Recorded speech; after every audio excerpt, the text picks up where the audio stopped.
2020 জানুয়ারিতেও আমি ওয়েডিং করেছি, শ্যুট করতে গেছি, ওখানে আমার লোকে বলছে আরে চুমন, আরে চম্পার বর, ঠিক আছে, মানে তখন ওই সিরিজগুলো আমার শুরু হয়েছে। আর পরিচালনা করতে গেলে সব কিছু ছেড়ে ছুড়ে, মানে সত্যি যদি একটা আমার মনে হয় যদি সত্যিকারের একটা কেউ সিনেমা বানাতে চায় তাহলে তাকে মোটামুটি সব কাজ ছেড়ে একটা সিনেমা, সেটা স্ক্রিপ্ট লেখা, প্রি প্রোডাকশন ওদের মন দিতে হবে। তো সেটার জন্য একটা ব্যাকআপ লাগে। তা সত্যি বলতে ইন্ডাস্ট্রি কি ভাবছে আমি অতটা ভাবি না, মানে ইন্ডাস্ট্রির ওপর তো ভরসা করে আমি নেই প্রথম কথা। আমার তো সেটার থেকে আমি যদি একটা রিল অর্গানিক্যালি বানাতে পারি সেটা অনেক বেশি মানুষের কাছে পৌঁছানোর একটা মানে সম্ভাবনা আছে। তো সেই সম্ভাবনাটাই হচ্ছে ইন্ডিপেন্ডেন্ট ক্রিয়েটরদের একটা ইন্সপিরেশন, যে আমি ইন্ডিপেন্ডেন্টলি ক্রিয়েট করেও ওই বেশি মানুষের কাছে পৌঁছতে পারছি। তথাকথিত বাংলার স্বনামধন্য রিভিউয়ার তারাও তো পেড রিভিউ করে, বাঁকুড়ার মানুষজন আমাকে নিয়ে তাদের খুব একটা মাথা ব্যথা নেই। বিএমএস মেড বাঁকড়ি ল্যাঙ্গুয়েজ কুল, তো ওই জন্য একটু ঠিক করে নিয়েছিলাম যে এটা এই ইগোটাকে আমায় চুরমার করতেই হবে। অ্যান্ড প্রচুর মানুষের আমি ইগোটাকে চুরমার করেওছি, অ্যান্ড আরও করবো, ওটাই আমার এই জীবনের প্ল্যান আর কি। যদি কোটা ফ্যাক্টরির মতো এখানে কোনো বাংলায় সিরিজ হয় সেটা কিন্তু বাঁকুড়া ফ্যাক্টরি বা ওরকম কিছু হতে পারে। তো এই না, হ্যাঁ, ও এত কি কোনো সিটে বসে আছে, জাস্ট আমি পিছনের সিটে বসেছিলাম, জাস্ট পাস করার সময় আর চিঠিটা হাতে দিয়ে চলে যায়, এই নাও। এবার সেই একটা অপেক্ষা যে সেই রিপ্লাই কখন আসবে, ঠিক আছে, সে চিঠি কী লিখবে, একটা সাসপেন্স, ঠিক আছে। তো ও চৌম্বক আমি নিয়েও এরকম এইভাবে কেন কথা বলছিস, একটা ভদ্র বাড়ির ছেলে তুই। নমস্কার, আজকে টকবক পডকাস্টে আমাদের সঙ্গে রয়েছেন মহামান্য ব্যক্তিত্ব, বিখ্যাত উমেশ গাঙ্গুলি। উমেশ দা, আমরা এই পডকাস্টে তোমাকে পেয়ে ধন্য হয়েছি। এবার বলো যে তুমি যে আজকে এই পজিশনে এসেছো, পুজোর শপিংটা কেমন হলো? আমি প্রথমে তুই এত সিরিয়াসলি বলছিস না, আমি প্রথমে ভয় পেয়ে গেছিলাম কি তুই কি রিহার্সাল করছিস নাকি না। যাই হোক, পুজোর শপিং এখনও মানে যে কটা ব্র্যান্ড ঢুকছে তাদের জন্য যেগুলো করতে হচ্ছে ততটুকুই, মানে কোথাও মলে টলে গিয়ে মোটামুটি শ্যুট করছে সেগুলো। তো ওরা যেগুলো পরতে দিচ্ছে সেগুলো শ্যুটের সময় পরছি, দিয়ে খুলে রেখে চলে আসছি, সেগুলো আর দিচ্ছে না ব্র্যান্ডও। তো আমিও কিনিনি আর কি এখন। মানে এখন সফল ইউটিউবার, এত বড় লোক, সফল ইউটিউবার, বড় লোক, কিন্তু তারপরেও এখনো কেনাকাটা হয়নি। ব্যাপারটা হচ্ছে বড়লোক তারাই হয় যারা ভালো সেভিংস করতে পারে। তো যারা বেশি খরচা করে বা যারা বেশি মানে লোক দেখা নিতে বিশ্বাস করে তারা কিন্তু বড়লোক হতে পারে না।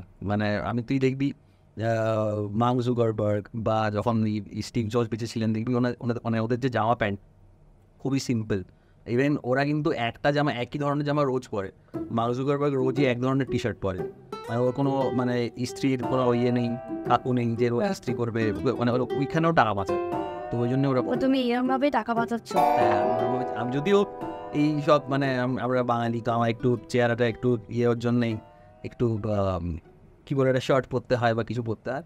আর আমি বিশ্বাস করি আমি জামা প্যান্ট বা মানে জামা প্যান্ট কিনলেই বা মানে বুঝেছিস কি বলতে চাইছি, যে একটা যে সবসময় একটা ফুলিয়ে ফাঁপিয়ে চলতে হবে ওটাতে আমি একদমই বিশ্বাস করি না। এটা সত্যি একদম, মানে আমার যে কটা জামা প্যান্ট আছে সেগুলো আমি প্রত্যেকটা ক্যারেক্টার, যেহেতু আমি এতগুলো ক্যারেক্টার প্লে করি, তো প্রত্যেকটা ক্যারেক্টার আর এত পরপর শ্যুট করি রিল, তো প্রত্যেকটা ক্যারেক্টারের কোনো না কোনো কস্টিউম হিসেবে সেই জামা প্যান্টগুলো লোক দেখে নিয়েছে।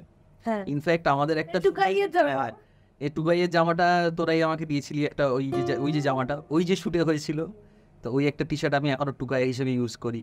তো ওরকম যেইগুলো শ্যুটের কয়েকটা কস্টিউম, যে কোনো একটা শর্ট ফিল্ম করলাম, কেউ আদার টি শার্ট এইটা উমেশ তুই রাখ, তো সেই টি শার্টগুলো আমি ইউটিলাইজ করি আমার শ্যুটে। সো আমি এতটাই কৃতজ্ঞই আর কি। মানে বিশাল ব্যাপার। ব্যাপার। এরপরে যেটা মুকেশ ইমেজ কিভাবে তৈরি হলো সেটা সবাই জানে।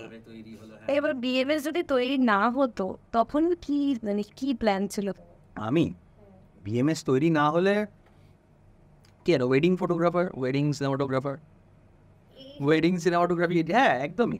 কারণ আমি 2020 সালেও মানে আমি ইউটিউব চ্যানেল খোলার পরেও, যেহেতু আমার প্রথম 1 বছরে কোনো টাকা পয়সাই আসতো না, তো আমি 2019-এর মানে 2019 আর 20 যে সিজনটা, 19-এর শেষ আর কি, নভেম্বর ডিসেম্বর জানুয়ারি যে ওয়েডিং সিজনটা, আমি 2020 জানুয়ারিতেও আমি ওয়েডিং করেছি, শ্যুট করতে গেছি, ওখানে আমার লোকে বলছে আরে চুমন, আরে চম্পার বর, ঠিক আছে, তখন ওই সিরিজগুলো আমার শুরু হয়েছে আর কি।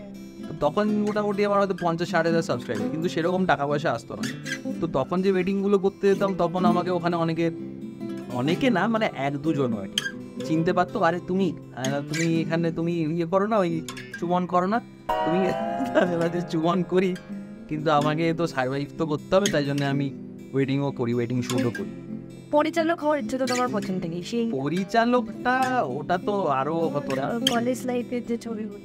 হ্যাঁ হ্যাঁ, কলেজ শর্ট ফিল্মগুলো ছোটবেলায় বানানো। হ্যাঁ, না পরিচালকটা মানে এখনো ইচ্ছে আছে, সত্যি বলছি, কিন্তু মানে সারভাইভ করতে করতে, মানে সারভাইভ করার যে লড়াইটা, ওটা এতটাই, মানে বিশেষ করে কলকাতায়, মানে মুম্বাইতে আমি এডিট কাজ করে আমার চলে যাচ্ছি, কিন্তু কলকাতায় এসে আমি ভাবি, আমি মানে মুম্বাইতে তো একটা টাকা পয়সা মানে ইয়ে হতো, রোজগার হতো, তো সেটা তো আমি এখানে এসে এডিট কাজ করে করতে পারবো না, আমি জানতাম। তো ওই জন্যই একটা ইউটিউব চ্যানেল খোলার ইয়ে হলো। তারপরে আর পরিচালনা করতে গেলে সব কিছু ছেড়ে ছুড়ে, মানে সত্যি যদি একটা আমার মনে হয় যদি সত্যিকারের একটা কেউ সিনেমা বানাতে চায়, তাহলে তাকে মোটামুটি সব কাজ ছেড়ে একটা সিনেমা, সেটা স্ক্রিপ্ট লেখা, প্রি প্রোডাকশন, ওদের মন দিতে হবে। তো সেটার জন্য একটা ব্যাকআপ লাগবে। দেন বেশিরভাগ ডিরেক্টর তাই করে, মানে যারা একটু একটা বয়সের পরে গিয়ে টাকা পয়সা জমে গেছে, তারপরে শুরু করি আর কি, এরকম অনেকেই করে। আবার অনেকে রিস্ক নেয়, অনেকে রিস্ক নিয়ে সাকসেসফুলও হয়, যে প্রথম থেকে ডিরেকশনটাই করে আর কি। তোমাকে এমনিতে ইন্ডিপেন্ডেন্ট প্রচুর কাজে অভিনয় করতে দেখছি, মানে করছিও একসাথে। হ্যাঁ, আমরা করছি একসাথে। এটা কবে রিলিজ করবে? আমাদের ওই প্রজেক্টটার ব্যাপারে কি আমরা কথা বলতে পারবো? আমার মনে হয় পারবো না। হ্যাঁ হ্যাঁ, বলতে পারি। ওই প্রজেক্টটা তো তোরা বলবি, যে শুভম বলবে। তো শুভম পরিচালক আমাদের ওই প্রজেক্টটার নাম আমি এখনো বলছি না, বাট স্টিল ওই প্রজেক্টটা দেখা যাক, কারণ অনেক দিন ধরে মানে আমরা একটা সবাই মিলেই খেটেছি একটা প্রজেক্টের পেছনে। বিশেষ করে যারা ক্যামেরার পেছনে কাজ করেছে তারা বেশি খেটেছে, যেমন দেব, শুভম। হ্যাঁ, দিন টানা উইংমেজটাকে ঘুমোতে দেওয়া হয়নি, উইংমেজটা জামা কাপড় ক্যারি করে। জামা কাপড় ক্যারি করিনি, থ্যাংক ইউ জামা কাপড় বলার জন্য। ওটা মানে তো না, ওইসব আলোচনাগুলো যখন ওই কাজটা রিলিজ হবে, আমার মনে হয় তখনই করা ভালো আর কি। একদমই দেখ, মানে যেটা আমি বলতে চাচ্ছিলাম সেটা হচ্ছে তুমি মানে বেশিরভাগ তোমাকে ইন্ডিপেন্ডেন্ট কাজে দেখাবে। এবার যতজন ইউটিউবার রয়েছে বা ইনফ্লুয়েন্সার রয়েছে, তাদের মধ্যে অভিনেতা হিসাবে তুমি যথেষ্ট সবার থেকে ওপরে রয়েছে, মানে একই রয়েছে। তো এবার তোমার এটা কি তুই বলছিস? না, সবাই বলছে, আমি কি বলবো। হ্যাঁ, এটা না, আমি তুমি আমার মানে কো একটা ছেলে, সব ক্ষেত্রেই বলছি, তোমার যে এফার্ট তুমি দাও প্রত্যেকটা স্ক্রিপ্ট নিয়ে বসা, এখানটা একটু এরকম করলে ভালো হয় না, বা আমানটা এই ইনপুট, সব দিক থেকে মানে তোমার যে ডেডিকেশন থাকে, সেটাতে তুমি সমস্ত ইনফ্লুয়েন্সারদের থেকে সবার উপরে আপাতত এখন রয়েছে। তো তোমার কি মনে হয় না যে মেন ইন্ডাস্ট্রি মানে কি ভাবছে, মানে ইনফ্লুয়েন্সারদের নিয়ে? না, সত্যি বলতে ইন্ডাস্ট্রি কি ভাবছে আমি অতটাও ভাবি না। মানে ইন্ডাস্ট্রির ওপর তো ভরসা করে আমি নেই, প্রথম কথা। দ্বিতীয় কথা হচ্ছে, না হলে আমি নিজের চ্যানেল কেন খুলতাম, বা নিজের একটা চ্যানেল কে এত বড় এতদিন ধরে কেন করতাম? মানে বছরের পর বছর ধরে চেষ্টা করে যাচ্ছি যাতে নিজের একটা প্ল্যাটফর্ম ক্রিয়েট করি, অ্যান্ড সেটার থেকেই মানুষ আমাকে চিনেছে। আজকে আমি এই যে তুই আমাকে ডেকেছিস, সেখানে যে বসেছি, সেটা কিন্তু ইন্ডাস্ট্রির কেউ কাজ দিয়েছে বলে তো নয়, সেটা আমি নিজের কাজ আমি নিজে করেছি, চ্যানেলটাকে বড় করেছি, বিএমএস এখন অনেক সাবস্ক্রাইবার আছে, আমার রিল প্রচুর মানুষ দেখছে, সেটা আমি নিজেই করছি। সেটা তো কেউ আমার সুযোগ দিচ্ছে না, মানে আমি বা কেউ বলে দিচ্ছে না যে সকালে উঠে কেউ এই তুমি তাহলে না আজকে একটা রিল বানিয়ে, ওরকম তো কেউ বলে দিচ্ছে না, আমাকে তো নিজেকেই লিখতে হচ্ছে। সো আমি সত্যি বলছি খুব একটা ভাবি না ইন্ডাস্ট্রি কী ভাবছে, আমাদের এখানে ইন্ডাস্ট্রি কী ভাবছে। I am not very dependent on industry, আমি হতেও চাই না ডিপেন্ড। হ্যাঁ, মানে তো ইনফ্লুয়েন্সারদের সঙ্গে বিশেষভাবে মানে যেটা এখন দেখতে পাচ্ছি, মিডিয়ার সঙ্গে ইনফ্লুয়েন্সারদের একটা ক্লাশ, মানে এটা কেন যে নিজেদের প্ল্যাটফর্মটা তোমরা নিজেরা তৈরি করেছো বলে? না না না, মিডিয়ার সাথে ক্ল্যাশ কারণ অনেকগুলো কারণ আছে। প্রথম কথা হচ্ছে মেন স্ট্রিম মিডিয়া, এটা তোমাকে আগেও আমি জিজ্ঞাসা করেছি, আলাদা জিজ্ঞেস করলাম, তার কারণ আমার মনে হয় যে এই উত্তরটা সবার জানা হবে। হ্যাঁ, কারণ ব্যাপারটা হচ্ছে ধর প্রিন্ট, মানে যারা খবরের কাগজে যারা বিনোদনের খবর আর কি, এন্টারটেনমেন্ট, পেজ 3 নিউজ করে, বা যে ধরনের আর্টিকেল আমরা পোর্টালগুলো দেখতে পাই, যে নিউজ পোর্টালগুলো, তো সেখানেও কিন্তু দেখবি মানে এই বঙ্গাইকে নিয়ে কি, বঙ্গাইয়ের মাধ্যমিকের রেজাল্ট এসবও কিন্তু করে, মানে ইনফ্লুয়েন্সারদের। আমি একবার আমার দাদুর জন্মদিনে একটা ছবি পোস্ট করেছিলাম, সেটা নিয়ে কিন্তু একটা খুব পপুলার একটা পোর্টাল আর কি, সেটা নিয়ে একটা নিউজ করেছিল। কিন্তু ওরা না নিউজ খোঁজে, প্রথম কথা হচ্ছে এটা কোনটা ইন্টারেস্টিং, কোনটা খাবে, কোনটা মানুষকে ভাবাবে, এটা একটা তো আছে। এরকম কোনো স্টোরি পেলে আমাদের নিয়ে স্টোরি করবে। কিন্তু মানে বা আমি যখন ছোটোবেলার ছবি পোস্ট করলাম, চিনে নিন এই ইনফ্লুয়েন্সারকে দেখে নিন, হ্যাঁ এরকম টাইপের একটা পোস্ট করে।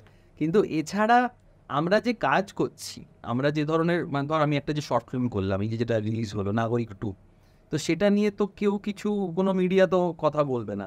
কেন বলবে? কারণ কারণ ওদের কাছে ওটা কোনো একটা খবর নয় যে মানে আমি একটা শর্ট ফিল্মে অভিনয় করেছি, ওটা ওদের কাছে হয়তো বড় খবর নয়। আর প্রথম কথা হচ্ছে আমরা সবাই জানি যে এখন ইন্ডাস্ট্রিতে পিআর বলে যে ব্যাপারটা আছে, তো সেটা পিআরের সাথে মিডিয়াদের তো একটা লেনদেনের ব্যাপার আছে। তো সেটা থেকে একটা ওদেরকে সম্পর্ক হ্যাঁ একটা সম্পর্ক রয়েছে, একটা বিজনেস মডেল আর কি সেটা। তো সেটা তো কোনো খারাপ ব্যাপার নয়, সেটা ওটা ওদের মতো একটা বিজনেস সেট করেছে যে দেখো তোমাকে 10টা আর্টিকেল লিখতে হবে, তোমাকে এত টাকা দেবে, এরকম টাইপের একটা ব্যাপার। তো সেটা নিয়ে স্টারদের নিয়ে ওরা আর্টিকেল লেখে, ওই কোনো সিনেমা নিয়ে কোনো আর্টিকেল লেখে। তো সেক্ষেত্রে আমরা তো ওই আমাদের সাথে তো ওই লেনদেনটা নেই। তো এক্ষেত্রে আমরা কি কাজ করছি সেটা ওদের অতটা ইন্টারেস্টিং লাগবে না। কারণ আমি যদি ওকে বলি এই দেখো তোমাকে আমি তোমার অ্যাকাউন্টে চেক করো, গুগল পেতে টাকা পাঠাচ্ছি, তাহলে হয়তো আর্টিকেল লিখবে। বাট সত্যি মেইন স্ট্রিম মিডিয়ার ওপরও ডিপেন্ডেন্ট করে নেই রে। মিডিয়া কি লিখবে আজকে একটা মানে রিলের, আমি যদি তোকে আমার রিলের ইনসাইট আমি যদি বলি তোকে, তাহলে সেটা আমি কখনোই মানে আমি তো একটা মিডিয়ার কি ইনসাইট আমি দেখতে যাচ্ছি না। সেই আর্টিকেলটা কতজন পড়েছে, 10,000 জন পড়েছে না 20,000 জন পড়েছে, বড় জোর কী হবে। আজকে আমাকে নিয়ে যদি একটা আর্টিকেল বেরোয়, আজকে যদি একটা ধর আমি নাম ওক বাংলা আমাকে নিয়ে যদি একটা আর্টিকেল করে, তো সেই আর্টিকেলটা যতজন দেখবে আমার তো শেষে সেটার থেকে আমি যদি একটা রিল অর্গানিক্যালি বানাতে পারি, সেটা অনেক বেশি মানুষের কাছে পৌঁছানোর এটা মানে সম্ভাবনা আছে। তো সেই সম্ভাবনাটাই হচ্ছে ইন্ডিপেন্ডেন্ট ক্রিয়েটরদের একটা ইন্সপিরেশন, যে আমি ইন্ডিপেন্ডেন্টলি ক্রিয়েট করেও ওই বেশি মানুষের কাছে পৌঁছতে পারছি। আমাকে যে মিডিয়ার ওপর ডিপেন্ডেন্ট হতে হচ্ছে না। যে আমাকে মানে আগে এটা হতো, আগে লোকে বলতো বাবার এই খবরের কাগজে নাম বেরিয়েছে, এখনও বলে, কিন্তু বা আমাকে নিয়ে আর্টিকেল বেরিয়েছে, আমিও যখন আর্টিকেল বেরোয় শেয়ার করি, বা মেন স্ট্রিম মিডিয়া একটা আর্টিকেল করেছে বা ভালো, কিন্তু দ্যাট ইজ নট, সেটা একটা সৌজন্যবোধ থেকে করি যে না আচ্ছা আমাকে নিয়ে আর্টিকেল লিখেছে তাই জন্য আমি শেয়ার করলাম। কিন্তু I am not dependent on their reach, যে ও আমাকে বা আমাকে রিচ দিল, ওটা আমি ভাবি না। তো এটাই হচ্ছে ব্যাপার। আর এটাই তো ধর চেষ্টা ছিল প্রথম থেকে, যে ইন্ডিপেন্ডেন্টলি একটা প্ল্যাটফর্ম ক্রিয়েট করব যেখান থেকে মানুষ আমার কন্টেন্ট দেখবে, যেখানে মানুষ কমেন্ট করবে। আজকে যখন একটা ওটিটিতে কোনো কারো কন্টেন্ট বেরোয়, ওটিটিতে কিন্তু কমেন্টের অপশান নেই। আজকে আমাদের কন্টেন্টে মানুষজন কমেন্ট করতে পারছে, সেটা আমরা দেখতে পাচ্ছি, সেটা অন্য মানুষরা দেখতে পাচ্ছে যে ভালো খারাপ কী বলছে। তো এই অপশানগুলো প্রথম থেকেই ইচ্ছে ছিল যে এই জিনিসগুলো আমার ভালো লাগে, যে মানুষের কেন কমেন্ট করবে না। আমি কি করে বুঝবো আজকে একটা কোনো একটা ওটিটির কন্টেন্ট যদি বেরোয়, পরপর বলে যাচ্ছি, আজকে একটা ওটিটির কন্টেন্ট যদি বেরোয় বা একটা সিনেমা বেরোয়, রিভিউয়াররা ছাড়া সেই সিনেমাটাকে নিয়ে সাধারণ জনতা কি বলছে সেটা তো আমি কোথাও দেখতে পাচ্ছি না। সেটা হয়তো সেই সিনেমার ইউটিউব ট্রেলার ট্যাগেন সেই ইউটিউবের ট্রেলার বেরিয়েছে সেখানে গিয়ে কমেন্টে দেখতে পাচ্ছি, বা ফেসবুকে ট্রেলার বেরিয়েছে সেখানে গিয়ে কমেন্টে দেখতে পাচ্ছি। আর বাকি একটা পেড রিভিউ হয়তো বেরিয়েছে সিনেমাটাকে নিয়ে, অসাধারণ, অসামান্য, 10-এ 8.5 সেই সিনেমাটাকে নিয়ে একটা কোনো মেইন স্ট্রিম মিডিয়া নিউজ করছে, এবার সেটা তো বোঝাই যাচ্ছে যে এটা পেড, মানে বেশিরভাগ পেড। তো মানে আমি কাকে বিশ্বাস করবো? আমি সাধারণ মানুষের যে বিশ্বাসটা, আমি তো মানুষের নিয়ে বিশ্বাস নিয়ে খেলা করছি। তাহলে মানে আমি যদি কাউকে বলে দিচ্ছি, অনেক সময় পেড রিভিউও হয়, যারা রিভিউয়ার, যারা তথাকথিত বাংলার স্বনামধন্য রিভিউয়ার, তারাও তো পেড রিভিউ করে। বহুবার হ্যাঁ, বুকেছে দেখেছি। তাহলে এটা তো কোনো মানে তাহলে মানে ওই ইয়েটা কোথায় থাকছে? কারণ আমরা যখন এটা ব্র্যান্ডের প্রমোশন করছি, এটা তো ওরকম ব্যাপারটা নয়। তুমি একটা রিভিউ করছো, তুমি একটা সমালোচনা করছো, তাহলে তোমাকে পেড হয়ে গেলে তো কী হলো? আর যেটা তুমি অডিয়েন্সের বিশ্বাসের সাথে খেলা করছো। দেখো না, এই যে বাঁকুড়া থেকে কলকাতায় তোমার আসা, একটা ট্রেন ধরতে হয় 4.5 ঘন্টা লাগে। নাম যশ খ্যাতি মানে তোমার, হ্যাঁ মানে আমিও গেছে গেছি, হ্যাঁ এত নাম যশ খ্যাতি, মানে মানে এত ফ্যান ফলোয়ার্স, মানে এরপর যখন বাঁকুড়া তুমি যাও, মানে বাঁকুড়ার লোকজনদের রিয়াকশন, বাঁকুড়ার লোকজনদের কাছে অভ্যেস হয়ে গেছে, বাঁকুড়ার লোকজনদের কাছে ওরকম মানে প্রথম কি ছিল, মানে প্রথম আমি বলবো বাঁকুড়ার প্রচুর মানুষ এখনও আমায় সাপোর্ট করে, আমি হাত জোড় করে তাদের কাছে সবসময় আমি থ্যাংক ইউ বলি। বাট বাঁকুড়া শহরটা কি জানিস তো, বাঁকুড়া হচ্ছে যেহেতু ওই একটা কথা আছে না, গেঁয়োযোগী ভিক্ষা পায় না, তো আমি হচ্ছি বাঁকুড়ার, আমি মনে করি যে আমি মানে গেঁয়োযোগী। কারণ দেখ আজকে সেটা নিয়ে সেটা খারাপ লাগা কোথাও না কোথাও একটা আছে বলে হয়তো এটা আমি বলছি। বাট আগে ভেবেছি, আগে খারাপ লাগতো, তারপর একটু বয়স হয়েছে, এখন আর ভাবি যে সেটা কোনো ফ্যাক্টর না। মানে ব্যাপারটা হচ্ছে এটাই যে বাঁকুড়ার মানুষজন আমাকে নিয়ে তাদের খুব একটা মাথা ব্যথা নেই। মানে তারা আমি কি করছি না করছি তারা খুব একটা বেশি, বিশেষ করে দেখেছি বাঁকুড়ার মানুষজনের খুব একটা ইয়ে নেই, বরঞ্চ আমার বেশিরভাগ অডিয়েন্স হচ্ছে কলকাতা, শিলিগুড়ি, দুর্গাপুর। বাঁকুড়ার অডিয়েন্স প্রচুর আছে, কিন্তু মানে আমি বলছি বাংলাদেশেরও প্রচুর আছে, কিন্তু বাঁকুড়ার মানুষজন সামনে যখন যাই ধর তারা হয়তো মানে ও আচ্ছা ও তো এখানেই চা খেতে আসে, ও আচ্ছা ও তো সেই 4 বছর আগে যেখানে চা খেতো এখন ওখানেই চা খায়, হ্যাঁ এরকম একটা ব্যাপার। মানে বাঁকুড়ার মানুষের কাছে কিন্তু ওইটা খুব বড় ব্যাপার যে আমি যদি আজকে একটু হাব ভাব নিয়ে চলতাম হয়তো রাস্তায়, তাহলে হয়তো তারা আমাকে বেশি একটু ভাবতো না, তাহলে কিন্তু খুব, যেহেতু আমি খুবই সিম্পল থাকি, মানে তোরা তো দেখেছিস আমি আমার ওই ব্যাপারটা আমি বিশ্বাস করি না যে আমাকে মানে আমি খুব একটা কিছু হয়ে গেছি বলে, ঘ্যামটা না। হ্যাঁ এই ঘ্যাম একদম বাতি কথা আমি বিশ্বাস করি না, কারণ আমি বাঁকুড়ায় আমার সেম স্কুটি নিয়ে ঘুরে বেড়াই। আমি আজ থেকে 5-6 বছর আগেও যে চায়ের দোকানটায় চা খেতে যেতাম কারণ ওই দোকানটায় ভালো চা করে, তো আমি এখনও সেখানেই চা খেতে যাই কারণ ওই দোকানে এখনও ভালো চা করে, তো ওই জন্যে আমি আর অন্য কোথাও যাই না। তো আজকে সেটা আমি তো বোঝাতে পারবো না যে আচ্ছা না আমি এখন অন্য কোথাও গিয়ে চা খাবো, আমি কি একটু 10টা লোকের সাথে তাকাবো না, আমি সবার দিকে তাকাই, সবার সাথে হেসে কথা বলি, কেউ ছবি তুলতে এসে ছবি তুলতে এলে হেসেই বলি, কাউকে আমি আজ অব্দি কেউ বলতে পারবো যে আমি ছবি তুলতে এসেই না না আমি না একটু, আমি তো আজ অব্দি কোনোদিনও করিনি, কারণ ওরা আমার অডিয়েন্স আর আমি ওইটুকু মানে ওইটাই ভালোবাসা।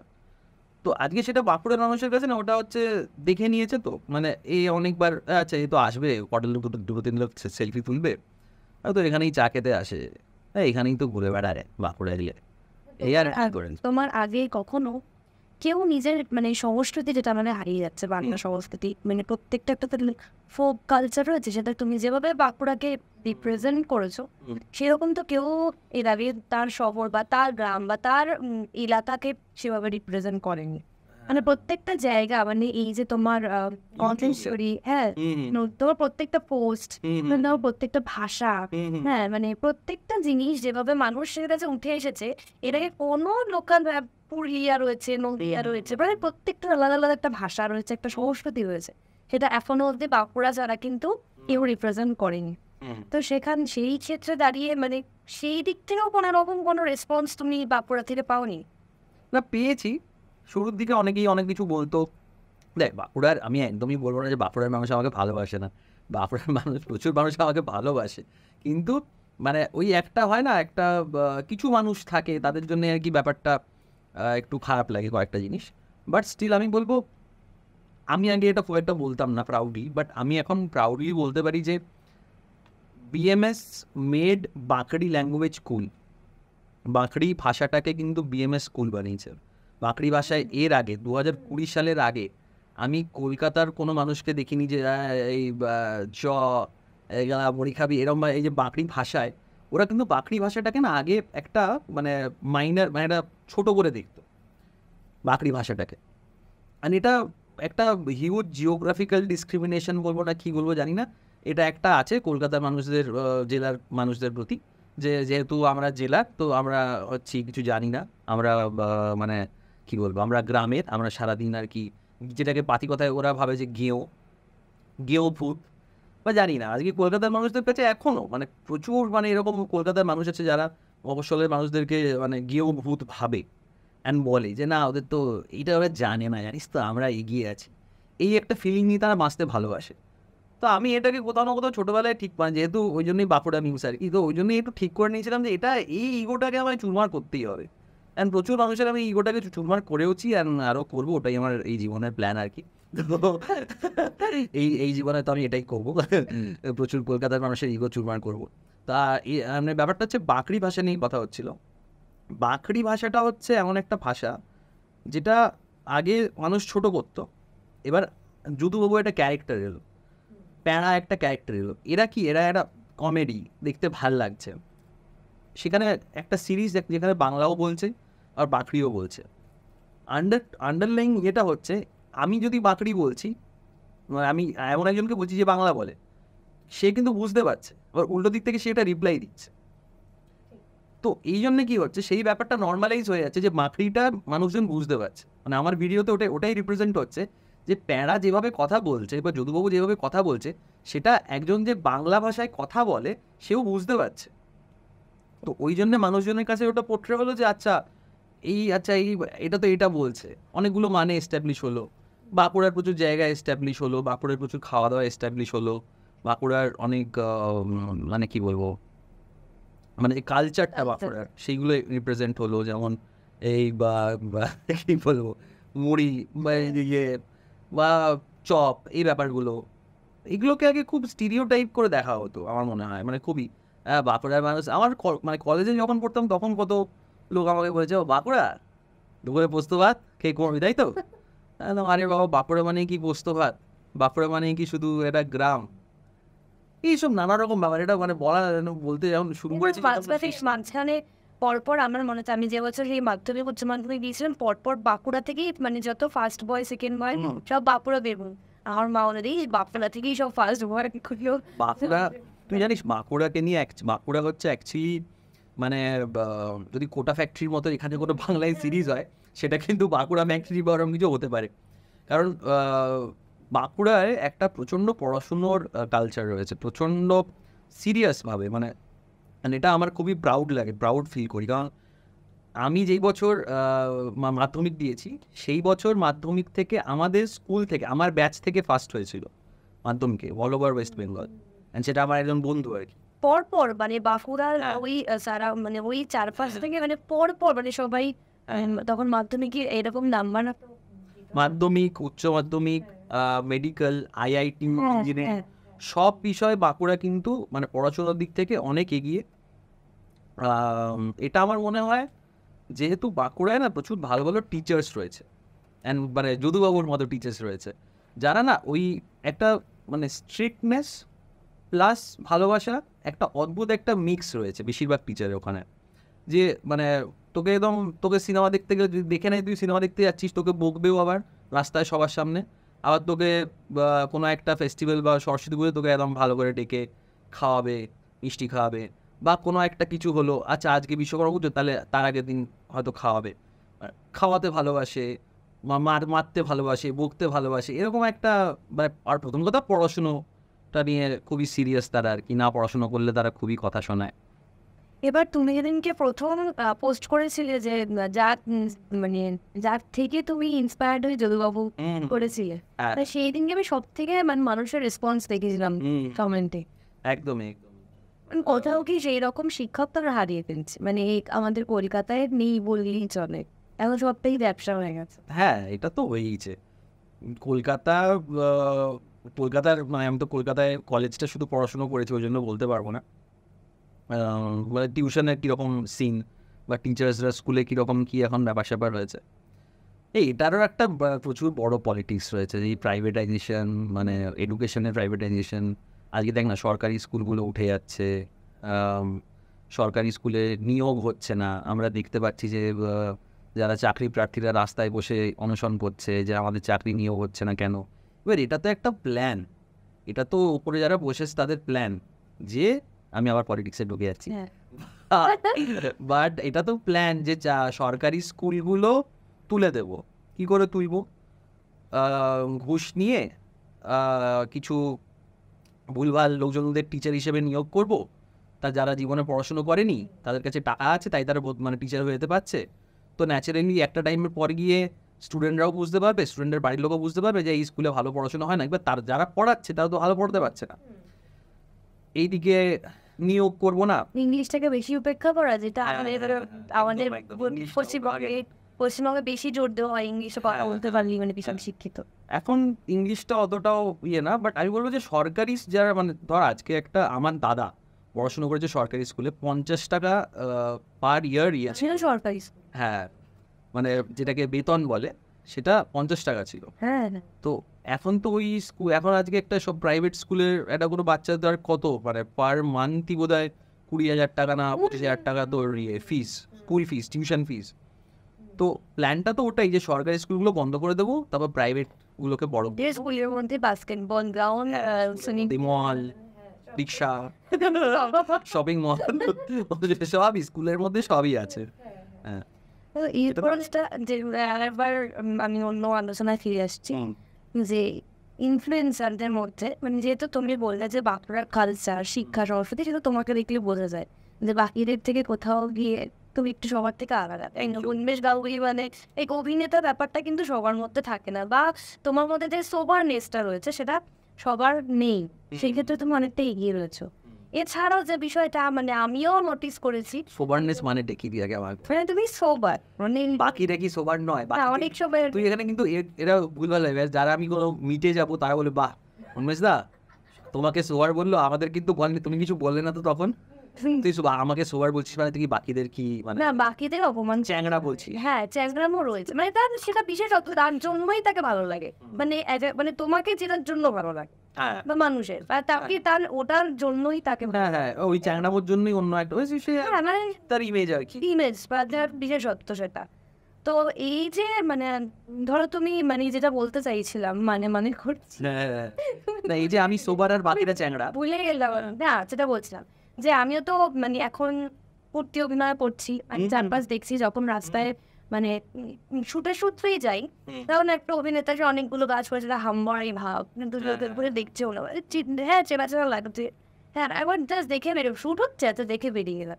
এরপর যখন আমাদের শুটিং হয় হ্যাঁ এরকমই আছে, কিন্তু খুব যে এখন কেউ সেলফি তুলতে আসছি বা এরকম খুব বড় স্টার মানে সেলিব্রিটি, আমরা তো সবাইকে বলি সবাই তো সেলিব্রিটি নয়, মানে সেলিব্রিটি আমরা সবাইকে নিয়ে করি না, কিন্তু ওই শুটের সময় এইরকম বিষয়টা হয় যারা মানে প্রপার মেইন স্ট্রিম অভিনয় করছে, তো সেখানে ইনফ্লুয়েন্সার হিসেবে তুমি যখন রাস্তায় যাও তো লোকজন বেশি মানে ইন্টারাকশন করার চেষ্টা করে। এখানে কি তোমার মনে হয় যে ইউটিউবটা অনেক বেশি এবং গ্রহণযোগ্য টেলিভিশন বা সিনেমাটা হোয়াট এভার?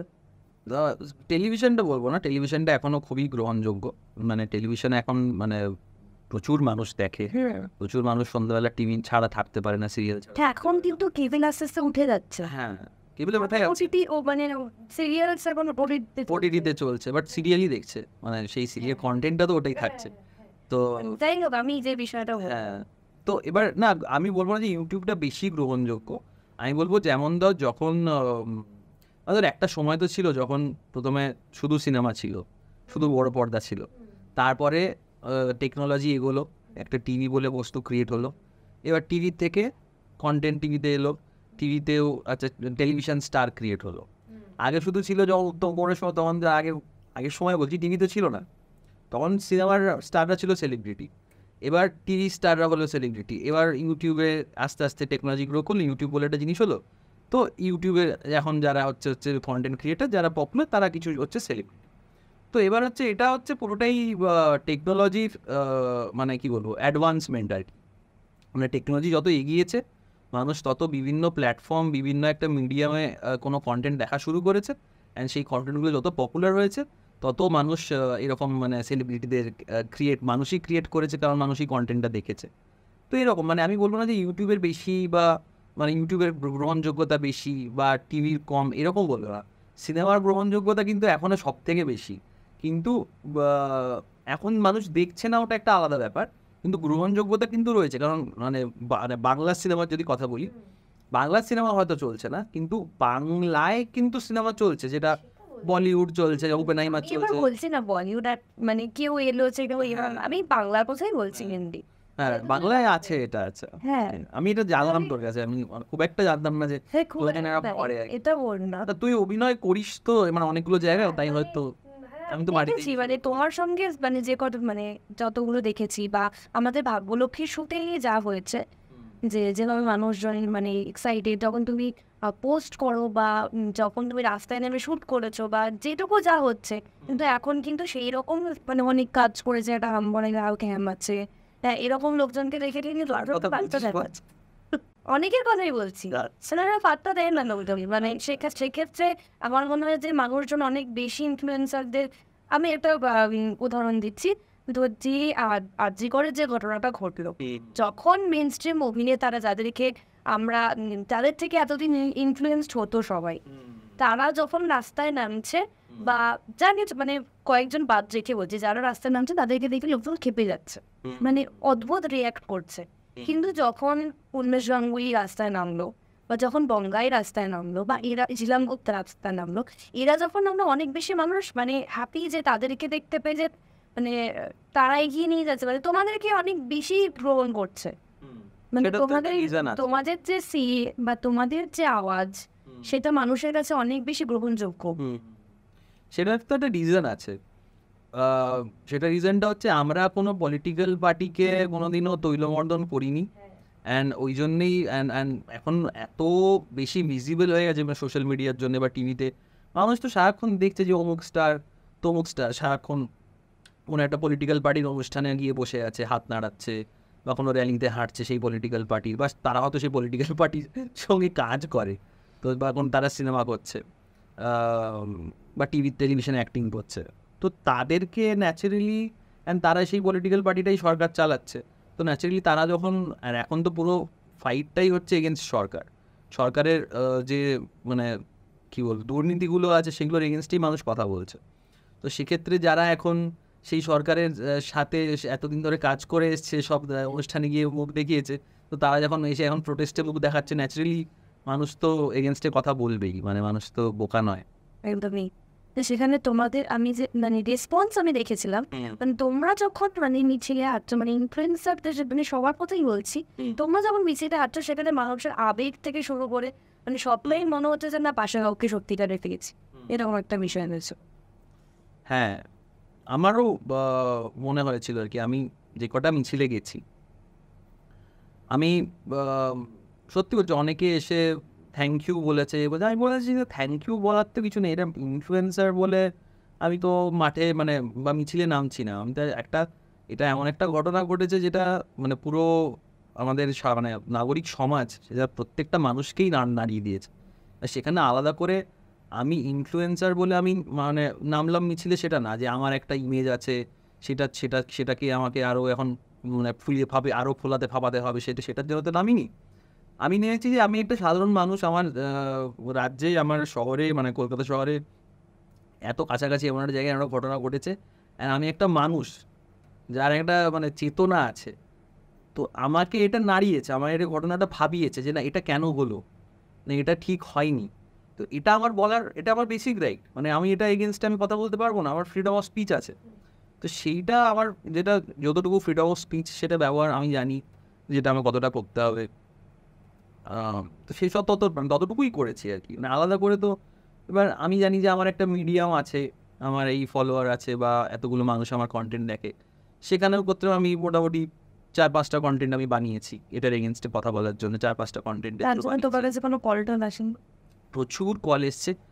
প্রথম কথা হচ্ছে মিডিয়া, ঠিক আছে, কারণ প্রত্যেকটা মিডিয়া এখন মানে বেশিরভাগ আমি যদি বলি বায়াসড, কোনো না কোনো পলিটিক্যাল পার্টির মানে ইয়েতে। এবার তারা কি দেখছে, আচ্ছা উন্মেষ এইরকম একটা কন্টেন্ট বানিয়েছে, তাহলে উন্মেষকে আজকে আমি আমার টিভি শোতে ডাকি, আর আমার টিভি শো, এবার সেই টিভি শো সেই যে চ্যানেল সেটা কোনো একটা পলিটিক্যাল পার্টি হয়তো ফান্ড করছে, সেটা আমি মানে এখন তো গুলিয়ে গেছে যে কোন পলিটিক্যাল পার্টি যে কোন চ্যানেলকে ফান্ড করছে এটা এখন গুলিয়ে গেছে।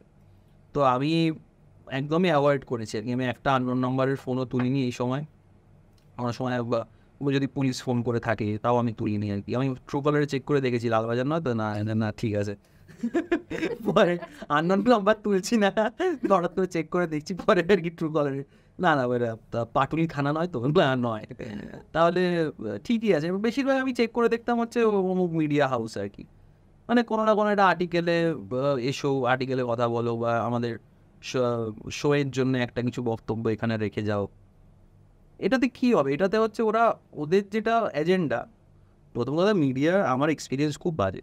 আমি একটা কথা বলি, ধর একটা টেলিফোনিক ইন্টারভিউ, আমি একটা কথা বললাম, সেই কথাটা হয়তো টেলিফোনিক ইন্টারভিউ নেওয়ার জন্যই ফোন করছিল, আমি কি জানি। আমি একটা কথা বললাম, সে লিখবে আরেকটা কথা অন্যরকমভাবে, বা আমি হয়তো বললাম এটা এই জন্য হয়েছে, উন্মেষ দীর্ঘ নিঃশ্বাস ফেলে বললো, হ্যাঁ এরকমভাবে লিখবে ওরা, ঠিক আছে। আরে ভাই আমি দীর্ঘ নিঃশ্বাস ফেলিনি, আমি তো মানুষকে প্রুভ করতে পারবো না, আমি কি অডিও তাহলে কল রেকর্ড শোনাতে হবে মানুষকে, সেটা অনেক ঝামেলার ব্যাপার। ততক্ষণ আর্টিকেলটা বেরিয়েছে, ড্যামেজ হয়ে গেছে, তো আমি ওই জন্যই অ্যাভয়েড করেছি আর কি। এবার আমরা তো ভারী দিকে চলে যাচ্ছি, হ্যাঁ ভারী দিকে চলে যাচ্ছি। তো এবার যেটা মানে তোমার ফলোয়ার্সরা শুনতে চায়, দর্শক শুনতে চায়, উন্মেষ বিয়ে কবে করছে? এই ভগবান, আমি বলিনি না না তোমার মনে বিয়ে না না না আমার মনে বিয়ে চলছে না। এই প্রশ্নটা আমি অনেকবার পেয়েছি, এই প্রশ্নটা আমার দেখে হয়তো মনে হচ্ছে বয়স হয়ে গেছে, যাই ওই জন্য কি লোকে জিজ্ঞেস করছে বিয়ে কেন হবে, বা বিয়ে মানে মনে মনে অনেক কিছু চলে না, এর কি বিয়ে হবে, বা এরকম প্রশ্ন চলছে অনেকের মাথায়, না এর বোধহয় বিয়ে হবে না এরকমও চলতে। আচ্ছা এ বিয়ে করলো না কেন, এটা আমার মনে হয় এই প্রশ্নগুলো আমি খুবই এখন তুই বিয়ে নিয়ে প্রশ্ন করিস না, তুই যে বললি তুই হাসলি যে, আমি হাসলাম, আমি বিয়ে নিয়ে কিছু বলেছি? ও আচ্ছা তুই বললেন না, তাহলে তুই বল। সরি সরি, আচ্ছা তুই বল। তোমার মনে হয় বিয়ে চলছে? আমার মনে মনে বিয়ে চলছে না, আমি আরে এই প্রশ্নটা আমি খুব পাই আর কি, তুই পেছনে লাগিস তো তাই ভালো। সেটা আমি জানি, মানে এই জন্য আমি জিজ্ঞেস করছি। আচ্ছা জানি উন্মেষ গাঙ্গুলির প্রথম প্রেম কিভাবে, মানে তার প্রেম আমার, হ্যাঁ ওকে হ্যাঁ, সে পডকাস্ট হয়তো সে এখন দেখছে, তার এখন একটা ছোট বাচ্চা আছে। আমার প্রথম প্রেম, যাই হোক না আমি এটাকে আবার কোনো মিডিয়া ইয়ে করা, যাই হোক কথাটা হচ্ছে আমি স্কুলে পড়তাম ক্লাস 10, আমি 10-এ পড়তাম, সে 8-এ পড়তো, তো এক বাসে যেতাম। আমার সেই বছর আর কি মাধ্যমিক আর কি, তো ওই একটা মানে প্রেম না ঠিক, ওটা একটা ভালো লাগা, প্রথম একটা ভালো লাগা বলা যেতে পারে। ওই চিঠি দেওয়া, ঠিক আছে, বাড়িতে এখন দেখবে, বাড়িতে বলে কী বাঁকা এইসব বলেছিস তুই ইন্টারভিউতে, আমার বাড়ির লোকজন আমার সব কন্টেন্ট দেখে আর বলে তুই এই বাঁকামিটা করে এসছিস। যাই হোক প্রেমের ব্যাপারে আসি, তো ওইটা একটা, ওই সময়টা কি বলতো, ওই সময়টা খুব মানে সুন্দর ছিল, ওই সময়টা আমার মনে করলে ভালো লাগে। বললেন তাই, চিঠি একদম একদম, তখন টিভিতে কি গান চলছে বলতো, সঙ্গীত বাংলায় সারে সারে এসব চলছে, ঠিক আছে, দেব দেখছি কোয়েলের প্রেমে, তো হাউডুবু বৃষ্টি পড়ছে, তখন আমার বাঁকুড়াতেও বৃষ্টি পড়ছে, আমি সাইকেল নিয়ে যাচ্ছি, আমিও মনে মনে গান করছি আর কি, যে আচ্ছা বাহ আগে কত বৃষ্টি, যে দেখে ওই সব একটা ভালো লাগা ক্রিয়েট হয়েছে আর কি কারোর প্রতি। তো ওই সময়টা খুব ভালো ছিল, ওই সময়টা বেশ অনেক রকম গান শোনা, চিঠি লেখা, তার বাড়ির সামনে দিয়ে সাইকেল নিয়ে চলে যাওয়া, ঠিক আছে, তার বাড়ি আমি জানতাম কথা কি আফসোস করছে বলো না, উন্মেষ গাঙ্গুলি ব্যাপারটা এরকম সবাই গিয়ে না, তার সে সুখী আছে, সুন্দর আছে, তা হলেও ব্যাপারটা উন্মেষ গাঙ্গুলি আমার এক্স ছিল, একটা ব্যাপার আছে বলার মধ্যে, সেটা হয়তো হতে পারে, সেটা আমি আর কিছু বলছি না, বাট হ্যাঁ ওইসব করতে না তখন খুব মজা, তখন কি এক্সাইটেড লাগতো সারাক্ষণ আর কি। এরা হয়তো কিছু লিখেছি, আমি ছোটো থেকে একটু লিখতে ভালোবাসি, তো একটা কিছু লিখলাম, হ্যাঁ হয়তো না, হ্যাঁ ও হয়তো কোনো সিটে বসে আছে, জাস্ট আমি পিছনের সিটে বসেছিলাম, জাস্ট পাস করার সময় আর চিঠিটা হাতে দিয়ে চলে যাও, নাও, এবার সেই একটা অপেক্ষা যে সেই রিপ্লাই কখন আসবে, ঠিক আছে, সেই চিঠি কী লিখবে, একটা সাসপেন্স, ঠিক আছে, তো এইসবগুলো হতো, প্রথম প্রেমের এইসব ব্যাপারগুলো ছিল আর কি। তারপর যখন তোমার এই কন্টেন্ট তৈরি হলো, আবার একটু অন্য প্রসঙ্গ, আবার কন্টেন্টে চলে, হ্যাঁ কন্টেন্টে চলে, এবার কন্টেন্টে তোমার মানে নানান রকম কন্টেন্ট হয়, তো তোমার বাড়ির লোকের কি রিয়াকশন থাকে, মানে তুমি অরিজিনালি ঘটন না টুকাই? আমি টুকাই। এরপর বাড়ির লোকজন যে মানে প্রথম যখন তুমি কন্টেন্ট বানালে, সেটা যখন মানে ভাইরাল হলো বা এত মানুষের মানে ভালোবাসা পাচ্ছ, তারপর সেখানে ননভেজ জিনিসপত্র যখন ছিল, বা বাঁকুড়া মিমস যখন বেসিক্যালি প্রথম থেকে তো ননভেজই ছিল, তো তখন তোমার বাড়ির লোকজনের রিয়াকশন? প্রথম কথা হচ্ছে বাঁকুড়া মিমসের পেজটা যখন হয়েছিল, তখন আমার বাড়ির লোক কি, তখন কেউই জানতো না যে কে অ্যাডমিন, ঠিক আছে, তারপরে বাড়ির লোক অত বেশি ফেসবুকও করতো না, এটাও এখন বেড়ে গেছে বড়দের ফেসবুক করা, ঠিক আছে, মানে যত দিন গেছে আর কি। তো যাই হোক, প্রথমে তো বাঁকুড়া মিমসটা কেউ জানতো না। আমাদের যেটা প্রথম বিএমএস যখন ক্রিয়েট হলো, তখন যেটা প্রথম সিরিজ ছিল চুমন, ওটা দেখে বাড়ির লোকজনের একটু ইয়ে ছিল যে এটা কি, মানে আমরা ধর এখানে বলে দিয়েছি ধর অমুক মেগাস্টার, ঠিক আছে, সে বিয়েতে হ্যাট্রিক করেছে, ঠিক আছে, সেটা নিয়ে আমরা কথা বলছি, তার পার্সোনাল লাইফ নিয়ে। তারপরে যেটা স্পুফ ছিল, টলিউডের অনেক সেলিব্রিটিদের স্পুফ করতাম আমরা, তো সেই সব নিয়ে আর কি একটু চিন্তিত ছিল তারা আর কি, যে কেন বলছিস ওনার ব্যাপারে এরকম বলছিস, ওখানে কী হবে, ওই যদি কিছু করে দেয়, কেস করে দেয়, তখন কোথায় যাবি তুই, প্রথম একটু চিন্তিত ছিল। তারপরে এলো হচ্ছে সিনেমা অংশের চোল, সেখানে এইভাবে কেন কথা বলছিস, ভদ্র বাড়ির ছেলে তুই, হ্যাঁ, মানে এরকম ডাইরেক্টলিও তো বলতো না, কিন্তু আমি বুঝতে পারছিলাম যে এই কন্টেন্টগুলো বাড়ির লোকের ভালো লাগছে না। আমি যখন বাড়ি যেতাম, আমার কন্টেন্ট নেই, কেউ খুব একটা কিছু বলতো না, যে এটা মানে এখন যেটা হয়ে গেছে যে এটা আমি আমার সব বন্ধুদের পাঠিয়ে দিয়েছি, হ্যাঁ, মানে এটা আমার মানে মা যেটা করে আর কি, হ্যাঁ, তো আগে ওটা একটা ডিফারেন্স ছিল। তারপরে তো ঘোতন হলো, ঘোতন হওয়ার পরে বাড়িতে ব্যাপারটা সব নড়াচ্ছে, না খুব ভালো কাজ করছিস, আমরা খুব মানে সুন্দর, তারা তো বেসিক্যালি তারা নিজেদেরই দেখতে পাচ্ছে, তাদের একটা এক্সাজারেটেড ভার্সন আমি বলবো। তারা তো আমার মানে বাবা হ্যাঁ কিরে ওরকম মানে সারাক্ষণ তো ওরকম করে না আমার বাবা, কিন্তু বাবা যে কথাগুলো বলে যে সরীসৃপের মতো শুয়ে বসে থাকিস না, ঠিক আছে, এটা আমার বাবা আমাকে আর দাদাকে সারাক্ষণ বলে যে সরীসৃপের মতো সারা শুয়ে বসে কাটিয়ে দিলি জীবনটাকে। তো এগুলো আমরা এই লাইনগুলো আমরা ইউজ করি, ওই জন্যে ভালোই লাগে তাদের এখন। মানে তারা যথেষ্ট প্রাউড ফিল করছে এখন। মানে তোমার জীবন নিয়ে কি তাদের কি ভাবনা চিন্তা অন্যরকম কিছু ছিল যখন তুমি প্রথম মানে ধরো মানে যা হয় বেসিক্যালি প্রত্যেকটা পরিবারে একটা ভালো চাকরি, যখন তুমি লকডাউন হলো বেসিক্যালি তুমি যখন ইউটিউবার মানে তথাকথিত নতুন ইউটিউবার, তখনই তাদের মধ্যে কোনো চিন্তা মানে এখন মানে চার যুগ পড়েছে চাকরি বাকরি সব দিক থেকেই একই না এটা তো প্রথম কথা হচ্ছে বাড়ির লোকজন কি চায়, একটু ভালো রোজগার করুক, টাকা পয়সা কত কত কিতনা মিলা, ঠিক আছে, এটা হচ্ছে পাতি কথা। তুই মানে ভালো কাজ করছিস অবশ্যই খুব ভালো, কোথাও একটা তোকে দেখছে, বা আমি ধর কোথাও একটা গেলাম আমাকে কোনো একটা ইভেন্টে ডাকলো, ঠিক আছে, এরকম এগুলো তো ভালো আছেই, কিন্তু দিনের শেষে একটাই প্রশ্ন সব বাবা মায়ের, কিতনা মিলা, ঠিক আছে, এবার এটা হচ্ছে ব্যাপার। তো আজকে আমি যেদিন থেকে মোটামুটি একটু গ্রো করা শুরু করলাম, আমার মানে টাকা পয়সা তো এসে ইউটিউব থেকে প্রথমে টুকটাক আসছিল, ইউটিউব ফেসবুক থেকে প্রথম থেকে। আমার প্রথম ব্র্যান্ড আসে হচ্ছে আমার 5 নম্বর ভিডিওতে, মানে 5 নম্বর না 4 নম্বর, 5th ভিডিও, যেটা হচ্ছে বাবুটা কে ওই ভিডিওটায়, মানে ঠিক আছে, ওটাতে আমার প্রথম ব্র্যান্ড এসেছিলো। তাই বাবাকে বলেছিলাম, বাবা এই ব্র্যান্ড এসছে, ব্র্যান্ড এত টাকা বলছে, অনেক শুরুর দিকে একদম, বলছে বাহ কী করবি এটা, দেবে তোকে এত টাকা? এলাম হ্যাঁ। এই ভিডিও বানানোর জন্যই দেবে? এলাম হ্যাঁ। আচ্ছা আচ্ছা। তারপরে মোটামুটি আরেকটু সাবস্ক্রাইবার বাড়লো, আরেকটু ব্র্যান্ডের টাকা বাড়লো, তারপরে আমাকে বলতে হতো যে আমি এই টাকাটা পাচ্ছি, আর বাবা তারপরে আস্তে আস্তে বিশ্বাস করতে শুরু করলো, আচ্ছা এই কাজটা করে ও একটা রোজগার করছে, একটা টাকা পয়সা পাচ্ছে যেটা ঠিকঠাক, তখন ওরা একটু আশ্বস্ত হলো। তোমার ফিউচার প্ল্যান কি আছে, মানে ইউটিউব নিয়ে এগোনো নাকি অভিনয়? না না, আমার ইউটিউব নিয়ে এগোনোটাই হচ্ছে মেন প্ল্যান। অভিনয়টা আমি সত্যি বলছি, মানে কি বলবো, অভিনয় যদি আমি তো অভিনয় করছি প্রথম কথা ইউটিউবেই, আর দ্বিতীয় কথা হচ্ছে অভিনয় মানে তুই বলছিস এই সিনেমা বা ওটিটি বা এই ধরনের বাইরের যে শর্ট ফিল্ম করছিস সেগুলো। দেখ, আমার প্রাইমারি প্ল্যান হচ্ছে বিএমএসটাকে বড় করা। বিএমএসটা আমার একটা নিজের কী বলবো, এখন তো রেজিস্টার্ড কোম্পানি, দেখে নিতে পারেন, বাট কথা হ্যাঁ না সিইও না, আমি সিইও কি না আমি জানি না কি, আমি জানি না কি, বাট বিএমএসটা আমার, আমি ওনার। হ্যাঁ, এবার এখানে আমি এটাকে আরও বড় করতে চেয়েছি as a story telling platform. সেখানে আমি আরও বিভিন্ন ধরনের বিভিন্নভাবে আমি গল্প বলতে চাইছি। আর অ্যাক্টিংটা হচ্ছে আমার, মানে অ্যাক্টিংটা আমার প্রথম ভালোবাসা নয়, মানে অ্যাক্টিংটা হচ্ছে আমি কী বলবো, অ্যাক্টিংটাকে অ্যাজ আ টুল দেখে নিয়েছি যে শুভম বা তোদের সাথে কাজ আচ্ছা এরকম একটা গল্প আছে শুভম ভেবেছে, তাহলে এরকম একটা প্রোডাকশানে আমি কাজ করতে পারবো। কারণ আমি যখন ভাগ্যলক্ষ্মীতে কাজ করছি বা নাগরিকে কাজ করছি, আমি তো জাস্ট অ্যাজ অ্যান অ্যাক্টার কাজ করছি না, আমি সেখানে অ্যাজ অ্যান অবজারভারও কাজ করছি যে এই সিনেমাটা বা এই সিরিজটা কীভাবে বানানো হচ্ছে। তো সেখান থেকে আমার একটা লার্নিং আছে, তো সেখানে সেই লার্নিংটা মানে আমি শিখে আমি যাতে বিএমএসের জন্য কিছু একটা বানাতে পারি ভালো, তো সেই শেখাটাও আমার হচ্ছে।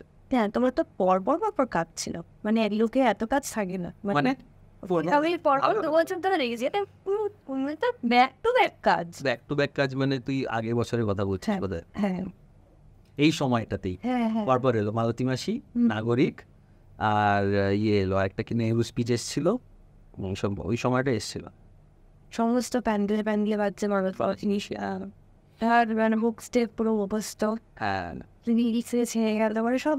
হ্যাঁ, মালতী মাসিটা একটা বেশ ভালো চ্যাপ্টার ছিল। তাহলে তুমি কি এরপরে মানে বিএমএস এ মানে কিছু মানে নতুন বিএমএস সেকশন কিছু ভাবছো? বিএমএস এ আমি ভাবছি, আমি অলরেডি মানে প্ল্যান শুরু করে ফেলেছি, একটু এগিয়ে হচ্ছে ব্যাপারটা, যেটা হচ্ছে গল্প বলা, এবার শর্ট ফিল্ম সিরিজ যত রকমভাবে বলা যায় আর কি, কারণ আমি আর স্কেচটা করতে চাইছি না। কেন, মানে এটা তো সবার প্রশ্ন, মানে প্যারা মজা এই পুরো টিমটাকে সবাই, যদুবাবু তো অনেকদিন আগে বন্ধ হয়ে গেছে, মানে এগুলো কি আসবে না সত্যি? না যদুবাবু আর সেরকম ভাবে মানে স্কেচ হয়তো আসবে না, যদুবাবু অন্যরকমভাবে আসবে, ফ্যামিলিও অন্যরকমভাবে আসবে, কিন্তু স্কেচ হিসেবে আমার খুব একটা ইউটিউবে করার ইচ্ছে নেই। এবার যদি হয় তাহলে কিছু স্পেশাল হতে হবে, মানে আমি কথা বলছি, আমি একবার ভেবেছিলাম দার্জিলিংয়ে কত, মানে একদম খুব একটা মহা এপিসোড হবে, ঠিক আছে, একদম সেই 15 মিনিটের। আচ্ছা ট্রেনে চাপলো, বাবা বলছে এই কিরে এ নিয়েছিস, এই হনুমান টুপি নিয়েছিস, এরকম করে ট্রেনে যাচ্ছে, ট্রেন থেকে নামছে, আবার একটা গাড়ি করলো, পাহাড়ে গেল, আগে টাইগার হিল দেখছে। এরকম একটা এপিসোড যদি হয় তাহলে অনেকগুলো সেখানে সেকশন আছে, কেভেন্ডার্সে খেতে গেছে বাবা, 4জন ফ্যামিলি, এরকম ধরনের কিছু করলে করবো ইউটিউবে। না হলে এমনি তো রিলস তো মানুষ দেখছেই। তোমার ফ্যামিলি স্কেচ মানে সব সময় মানে জিজ্ঞেস করে তোমার বাবু দিদি কত তোমার লাইফে বাবু দিদি এটাও একটা টিপিক্যাল একটা মিডিয়া টাইপের কি জীবনে এসেছে, এটাও একটা টিপিক্যাল। এটা আমি বলবো না। এবার ধর আজকে মানে কথার কথা বলছি, এই যে আমাকে লোকে ধরেই নেয় যে আমি, যদিও আই এম স্ট্রেট, বাট আমি যদি এই যে ধরেই নেয় লোকে, আচ্ছা তোমার জীবনে বাবু দিদি নেই, মানে হতেই পারে ধর আজকে আমি মানে যদি তুই ধরে নিয়েছিস যে আমি স্ট্রেট, হ্যাঁ, বাট আমি আমার ক্যারেক্টারটা হয়তো ওখানে স্ট্রেট, প্রথম স্ট্রেট, বাট আমি উন্মেষ তো স্ট্রেট নাও হতে পারি, তাই না? তুই আমার জিজ্ঞেস করছিস বাবু দিদি তোমার জীবনে, তো আমার কাছে একটা অফেন্সিভ হতে পারে যে না আমাকে এরকম কেন জিজ্ঞেস করছে, দাদা জিজ্ঞেস করা হচ্ছে, হ্যাঁ বাবু দাদা জিজ্ঞেস করতে পারতিস বা এরকম কিছু, বা বাট আমি স্ট্রেট, মানে এটা মানুষজন ভেবে নেয় আর কি, যে যাই হোক কিরকম কথাটা এরকম ঘোরালাম দেখ। হ্যাঁ সেটাই দেখলাম যে আমি যে প্রশ্নটা বললাম সেটা তুমি ভালো ওড়াবে, এটা বলতে যাচ্ছে না ভাবে। হ্যাঁ বল না। মানে তুমি যদি বলেও দাও যে তোমার জীবনে বাবু দিদি আছে না নেই, বা তুমি এরকম কিছু প্ল্যান করছো কি না, আর এখানে অনেকে অফেন্ডেড হবে, হার্ট ব্রেকিং একটা নিউজ হবে। হ্যাঁ হ্যাঁ এটা তো একটা আছে হবে। তোমার সঙ্গে একটা মানে রাউন্ড খেলবো, যেটা র্যাপিড ফায়ার। তো আছে এরকম ব্যাপার আছে, মানে সেখানে কিন্তু তুমি বলতে পারবে না যে না দুটোই না, এটার মধ্যে কোনোটাই নয়। আচ্ছা আচ্ছা এটা তোমাকে মানে মানে একদম প্রপার অ্যান্সারই করতে হবে। একদম। মানে আমাকে যদি জিজ্ঞেস করা হয় আপেল না আপেল না কি বলে অরেঞ্জ, তো আমাকে বলতে হবে যে আপেল না অরেঞ্জ, মানে আমি তরমুজ বলতে পারবো। তরমুজ বলতে পারো এক্সাম্পল এটা অরেঞ্জ তরমুজ মানে আপনারা ভাবুন এবার। হ্যাঁ ঠিক আছে আমি যাই, আমরা একটা ব্রেক নিচ্ছি, ব্রেকের পর ফিরে আসছি ওরকম বলে। না না আমরা র্যাপিড ফায়ারটা যাই। আচ্ছা বেশ বেশ ঠিক আছে ঠিক চলো দাদা তাহলে শুরু করছি মানে র্যাপিড ফায়ার, মনে আছে তো মানে এর এই দুটোই বা ভেবে আমি না আমি কে বলতে পারবো না, এরকম আমি রেসপন্ড করতে পারবো না, ঠিক আছে সেরকম প্রশ্ন রাখি হয়নি, মানে অত মাথা খাটাইনি অ্যাকচুয়ালি, তুমি একদম অন টাইম এসেছো। হ্যাঁ একদম একদম। হ্যাঁ ওই জন্যই আমি ভেবেছিলাম তুমি একটু লেট করবে। আচ্ছা আচ্ছা হ্যাঁ মানে মানে অন টাইমে বিশ্বাস করি, মানুষের সময় নষ্ট করব না, নিজের সময় নষ্ট করব না, তাই জন্য আমি ভাবার সময় পাইনি। ঠিক আছে। আচ্ছা কোনটা বেশি স্মরণীয়, প্রথম চুমু নাকি প্রথম ব্রেকআপ? প্রথম চুমু। এখানে একটা বিজিএমে অন্যরকম কিছু অ্যাড করতে ইচ্ছে করছে, তুমি যেভাবে বললে। বিজিএমে অন্য কিছু অ্যাড করতে ইচ্ছে করছে? হ্যাঁ মানে মিউজিকে, মানে ওটাকে এনহ্যান্স করার জন্য, যে সুন্দর করে বললে। ঠিক আছে। যে সুন্দর বিকেলে কাকে চাইবে, চপ না চা? চা। ভেবে উত্তর দিলে তো, এটা ভেবে দেখো। আমি কিন্তু অন্যরকম প্রশ্ন করেছি। একদম একদম ঠিক আছে ঠিক আছে চা, চা চপ নয় তাহলে না, ঠিক আছে পরে কেস খেলে খাবো আর কি। কাকে বেশি মিস করো, প্যারা না গজা? দুজনকেই বললে হবে না, বা কাউকেই নয় বললেও হবে না। গজা। গজা। প্যারাকে মিস করো না বলছো, লোকজন দুঃখ পাবে। বিলুপ্ত ইউটিউবার। বিলুপ্ত ইউটিউবার? হ্যাঁ মানে এরকম মানে ভালো কোন কন্টেন্ট হতো এখন হচ্ছে না। বাপন দা। মূর্খ বন্ধু না শিক্ষিত শত্রু? শিক্ষিত শত্রু। জানতাম এটাই বলবে। তোমার একদিনের জন্য যদি মুখ্যমন্ত্রী করা হয় আর কি, সেই এমএলএ ফাটাকেষ্টর মতো, সব মানে কি কি করবে তুমি? আমি প্রথম কথা সব রকম ভাতা তুলে দেবো। আমি চাকরির একটা মানে চাকরি যাতে ঠিক প্রসেসে ঘুষ না, প্রত্যেকটা জায়গাতে যাতে ঘুষ না নেওয়া হয় এরকম একটা ব্যবস্থা করব। আর যারা মোটামুটি ঘুষ খেয়েছে আর আমি যাদেরকে জানি তাদেরকে আমি প্রথম দিনই বলবো সাসপেন্ডেড, এরকম এসব ব্যবসা ব্যাপার করবো আর কি। আরও অনেক কিছু প্ল্যান আছে, এরকম ভাবে ভেবে বলতে হবে। আচ্ছা এই আর কি, এগুলো তো আমি করবোই। আচ্ছা হঠাৎ যদি তুমি কোনো টাইম মেশিন পাও, টাইম মেশিনে গেলে কোন মোমেন্টে যেতে চাইবে? টাইম মেশিনে গেলে আমি সেটা ফিউচারও হতে পারে বা পাস্টও হতে পারে। যদি পাস্ট হয় তাহলে কোন মোমেন্টে যেতে চাইবে, পার্টিকুলার একটা মোমেন্ট যেটাকে আবার তুমি ফিরে পেতে চাইবে? আচ্ছা, আমি 11-12-এ যখন আমি শর্ট ফিল্ম বানাচ্ছিলাম, আমি সেই একটা যে কোনো শ্যুটের দিনে আমি ফিরে যেতে চাই। আর ফিউচার হলে? ফিউচার হলে আমি ফিউচার হলে কি বলবো, আগেন আমি সিনেমা নিয়েই বলবো যে আমি হয়তো কোনো একটা সিনেমা বানাচ্ছি কোনো একটা মানে ভালো লোকেশনে। ধর আমি মানে ভাবছি যে সাপোজ কাশ্মীরে গিয়ে আমি একটা শ্যুট করছি বা কোথাও কোনো একটা ভালো লোকেশনে আমি শ্যুট করছি, এটা আমার একটা স্বপ্ন। তো সেই সেটে আমি আছি, তো এরকমই একটা ইয়েতে যাবো আর কি। আচ্ছা, যদি ইনভিজিবল হওয়ার কোনো একটা পাওয়ার পাও, সুপার পাওয়ার, হ্যারি পটারের চাদর, হ্যাঁ হ্যাঁ, ওরকম যদি কিছু একটা পাও তাহলে কি করবে, মানে কি করতে চাইবে? আমি ধর এরকম বলতে পারলে মাথায় চাটি মারতে চাই বাবা, আমি বলছি ব্লা ব্লা ব্লা ব্লা ব্লা, উড়িয়ে দিতে চাই কাউকে, কাকে? সেটা কোনো একটা মানে ভালো পোস্টে বা ভালো মানে ওপর মহলের কাউকে একটা আচ্ছা উড়িয়ে দেবো আমি। উড়িয়ে দেবে? আচ্ছা, এরপরে একটা মানে ইন্টারেস্টিং জিনিস, না আমি কতগুলো ডগ ব্রিডের নাম বলবো, ঠিক আছে? তাদের ক্যারেক্টারিস্টিক্স অনুযায়ী তোমাকে এটা মানুষের নাম বলতে হবে। হ্যাঁ, মানুষ ইউটিউবারদের মানে ইনফ্লুয়েন্সার, মানে আমি ছোট করছি তাদের ক্যারেক্টারিস্টিক্স অনুযায়ী, ঠিক আমার আছে? জীবনে সব থেকে অকওয়ার্ড মোমেন্ট, হ্যাঁ ঠিক আছে ঠিক আছে, হ্যাঁ ল্যাব্রাডর। এবার কেন বলছে সেটাও বলতে হবে। ল্যাব্রাডর, হ্যাঁ ননসেন্স। কেন? আরে কারণটাও বলে দাও। আমি কি করে আমি একটা মাথায় এলো আমার ল্যাব্রাডর। হ্যাঁ মানে তার ক্যারেক্টার ল্যাব্রাডর আমি আমি যদি একটা কোনো কি বাজে হচ্ছে, এটা খুব বাজে হচ্ছে না, ও খুব মানে loyal towards his fans, and my Labrador is also very loyal and হ্যাঁ অ্যাগ্রেসিভ টু। আচ্ছা, জার্মান, হ্যাঁ German shepherd. German shepherd, German shepherd দিয়ে কিরণ, জার্মান শেপার্ড খুব বুদ্ধিমান হয়। হ্যাঁ, গোল্ডেন রিট্রিভার, রিট্রিভার এটা কি? বেসিক্যালি ল্যাথখোর। হ্যাঁ ল্যাথখোর আমি বলবো, তাহলে এটাই কিরণকে বলা উচিত ছিল, যাই হোক। ল্যাথখোর হচ্ছে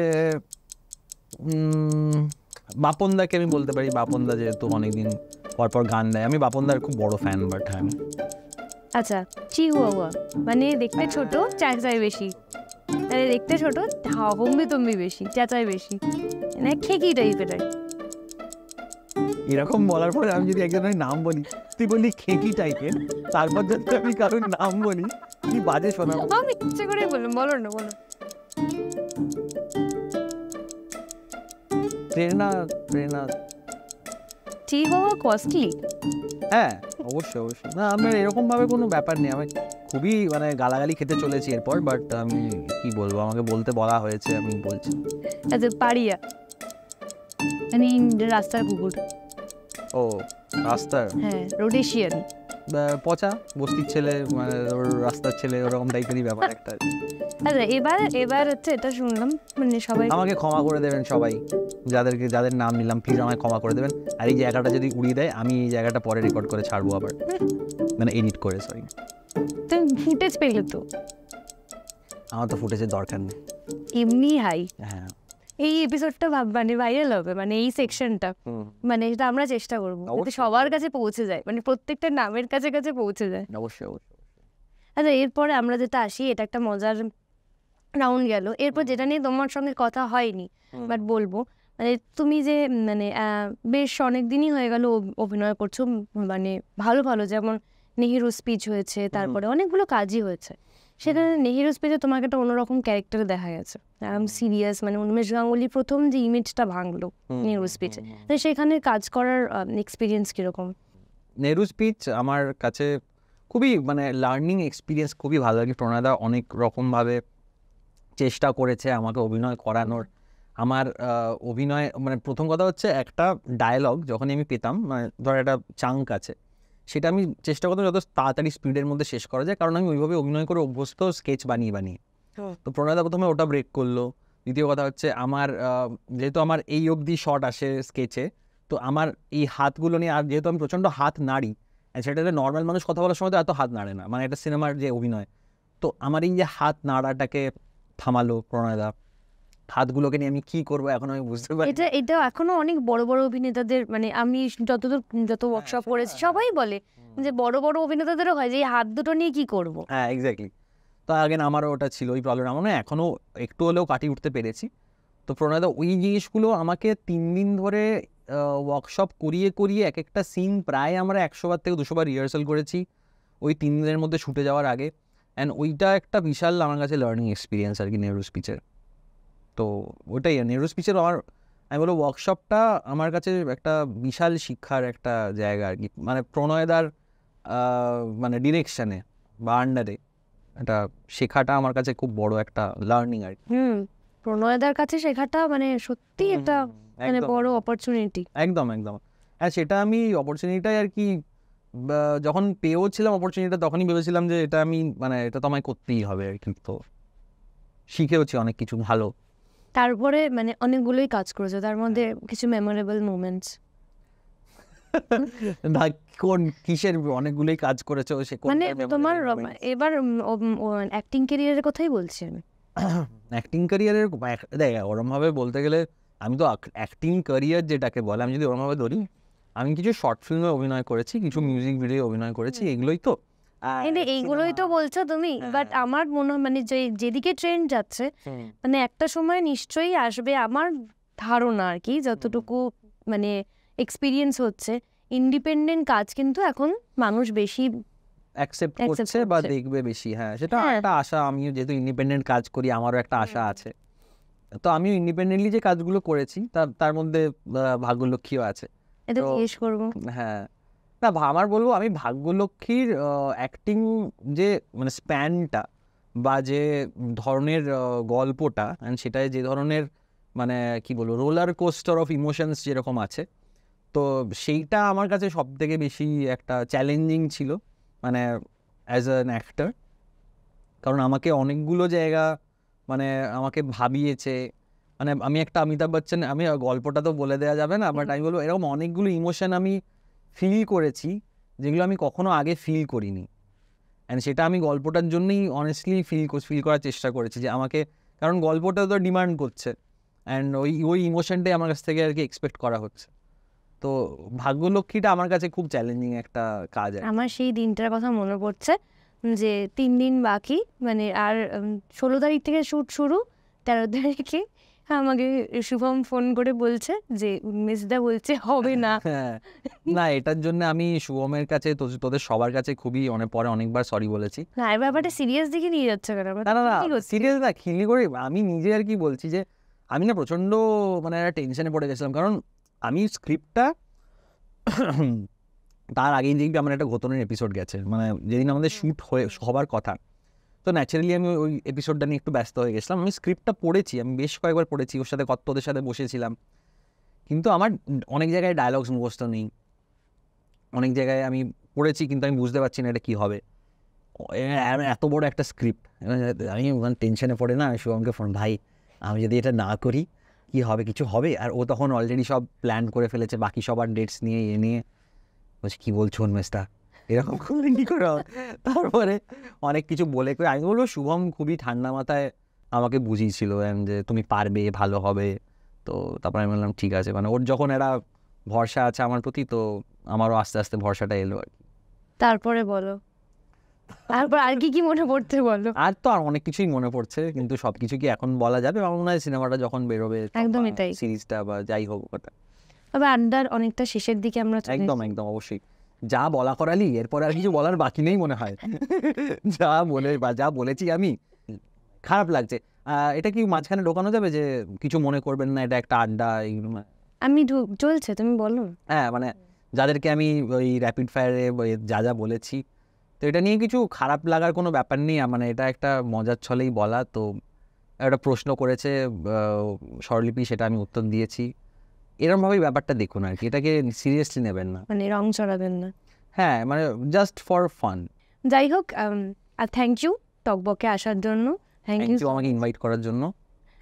এবার হ্যাঁ আর একটু বলার আছে, এবার তুমি টকবকে অডিয়েন্সকে কি বলতে চাও? ও আচ্ছা, টকবক একটা খুবই কন্ট্রোভার্সিয়াল শো।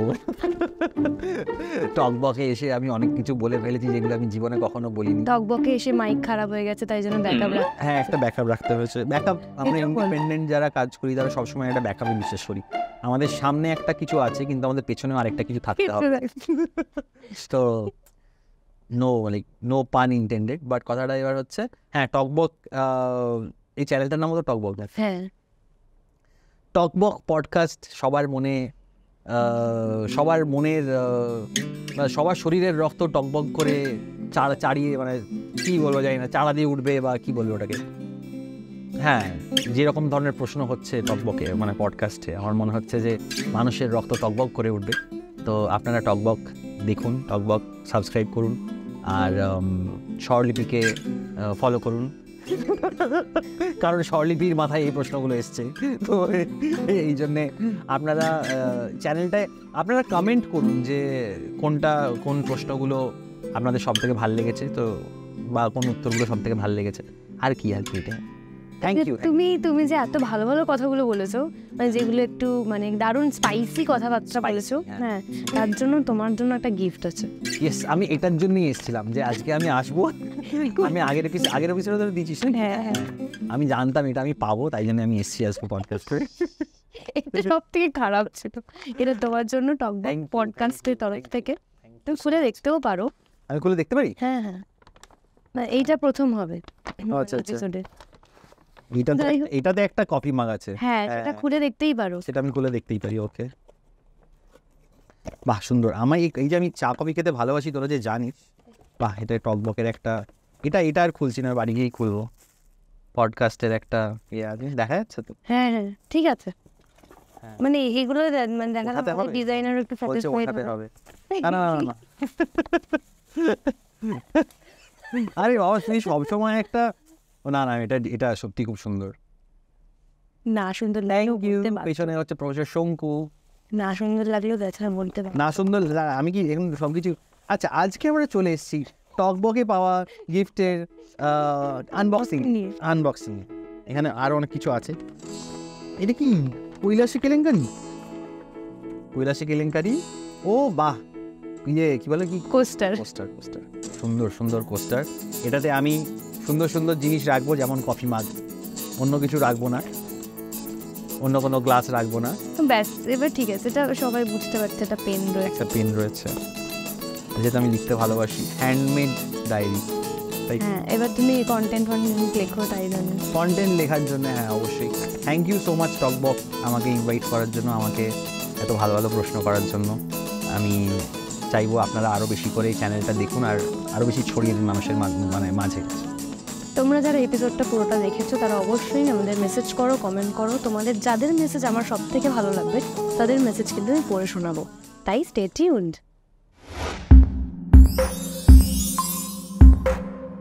এবার সময় ডিজি পত্র পড়ার। এখনো অবধি আমার কাছে অনেক মেসেজ এসছে, আর তোমাদের যা কনফিউশন রয়েছে বা এই চেয়ারে তোমরা যাকে দেখতে চাও অবশ্যই আমাকে মেসেজ করো, আমি নিশ্চয়ই তোমাদের উইশ রাখার চেষ্টা করব। তো ফার্স্ট মেসেজ যেটা এসছে, সোমনাথ সাহা, আসানসোল। টকবক ঘ্যামা লাগছে, বাংলায় অনেক পডকাস্ট হচ্ছে, but look and feel wise Tokbok is the best এখনো। It means a lot. Next, Nilanjana Barua from Dumdum. প্রসুন্দর এপিসোডটা ঘ্যামা লেগেছে, অনিন্দদারটাও ভালো, বাট আরও জমত। চেষ্টা করব নীলাঞ্জনা, নিশ্চয়ই আমাদের এপিসোড আরও জমে উঠুক। তোমরা পাশে থাকছো, দেখছো পুরো এপিসোড, এটা আমাদের কাছে অনেক। প্লিজ আরও নেক্সট এপিসোডগুলো দেখতে থাকো। কোথাও মনে হয় যেটা না হলেও হতো বা ভালো হতো বা হচ্ছে ভালো, সবটাই আমাদেরকে জানাও। প্রার্থনা দাস, গড়িয়া। জমে গেছে টকবক, খুব ভালো লাগছে। প্লিজ আমার ক্রাশ অনিন্দ সেনগুপ্তকে আনুন একবার। নিশ্চয়ই প্রার্থনা, আমরা চেষ্টা করব আমাদের এই যে কোনো একটা এপিসোডে অনিন্দদাকে আনার। প্লিজ চোখ রাখো, প্রত্যেকটা এপিসোড কিন্তু মন দিয়ে দেখো। স্নিগ্ধা ঘোষ, কলকাতা। প্লিজ জিদ্দাকে আনুন, বিগ ফ্যান অফ জিদ্দা। আমিও খুব ফ্যান জিদ্দার, চেষ্টা করছি, দেখি আগে কি হয়। অবশ্যই আনার চেষ্টা করব, তোমরা প্লিজ পাশে থাকো। সায়ন মজুমদার, ইন্ডিপেন্ডেন্ট আর্টিস্টদের আনা হোক, টকবক খুব ভালো লাগছে, দারুণ লাগছে, প্রেজেন্টেশন খুব ভালো, আর তুমিও খুব ভালো স্বরলিপিদি। Thank you so much Sayan. অবশ্যই আমাদের একটা সেগমেন্টের প্ল্যান হয়েছে আর কিছুদিন পরে, যে ইন্ডিপেন্ডেন্ট যারা কাজ করছেন, independent directors, actors, film makers, তাদের সবাইকে নিয়ে একটা এপিসোড করার, যারা লড়াই করছে, যাদের আরও পিআরের প্রয়োজন, তার জন্য টকবক অবশ্যই পাশে রয়েছে। তাদের স্ট্রাগলকে আমরা অবশ্যই তুলে আনবো। আচ্ছা, সুমিত ডি কলকাতা থেকে, তার অন্য একটা রকম প্রশ্ন রয়েছে। নমস্কার, আমি একজন সিভিল সার্ভিস ফ্যাকাল্টি। যদি WBCs রিলেটেড কোনো পডকাস্ট করার প্ল্যান রাখেন, then I wish to be a part of it. Sumit, আমাদের এরকম একটা সেকশনের প্ল্যান চলছে যেখানে এরকম ধরনের পডকাস্ট আমরা শুরু করতে পারি। এটা তোমার কথা মাথায় রাখলাম। অবশ্যই যদি আমাদের প্রয়োজন হয় তোমার সঙ্গে কন্ট্যাক্ট করে নেবো। ততক্ষণ আমাদের এপিসোডগুলো দেখতে থাকো, আর আমাদের পেজ ফলো করো, ফেসবুকে, ইউটিউবে সাবস্ক্রাইব করো, আর নেক্সট এপিসোডের জন্য অপেক্ষা করো। ততক্ষণ স্টে টিউনড।